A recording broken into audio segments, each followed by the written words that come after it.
নোয়াখালীতে মালচিং পদ্ধতিতে বাড়ছে সবজি চাষ। এ বিষয়ে বিস্তারিত জানাতে যুক্ত হচ্ছেন সহকর্মী আকবর হোসেন সোহাগ।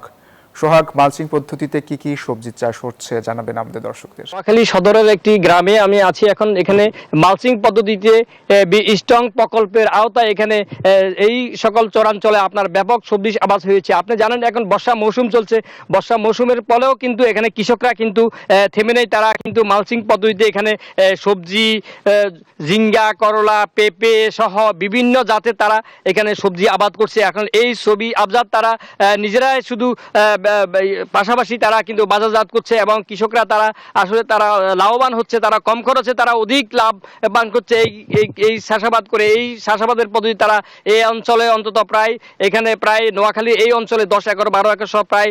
Bashundhara public school and college 2026 শিক্ষাবর্ষে ভর্তি চলছে।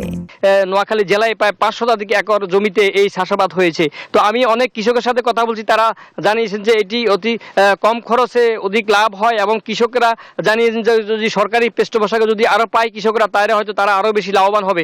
আসলে সব মিলিয়ে তারা কৃষকরা জানান যে কৃষকদের পরামর্শ আরও বেশি তারা দাবি করার পাশাপাশি কৃষি কর্মকর্তার সাথে আমার কথা হয়েছে, তারা আমাকে জানাচ্ছেন সার্বক্ষণিক কৃষকদেরকে পরামর্শ সহ নানান দিক সহযোগিতা তারা করে যাচ্ছেন। সব মিলিয়ে আমার কাছে আমি আপনাকে যদি একটু দেখাই যে এখানে আপনি দেখছেন যে এখানে পর্যাপ্ত পরিমাণ এখানে এই যে কৃষির আবাদ হয়েছে। এতে করে আসলে মানুষের আগ্রহ বাড়ছে, এই অঞ্চলে মানুষের দিন দিন আগ্রহ বাড়ছে মালচিং পদ্ধতিতে মাধ্যমে মানুষের। তো আসলে সব মিলে মানুষ কৃষকদের যে আগ্রহ বাড়ছে, এই কৃষকের প্রতি মানুষ দিন দিন আগ্রহ হয়ে পড়ছে। এই ছিল আমার কাছে নোয়াখালী থেকে সবচেয়ে ফিরছি স্টুডিও অঙ্কুর।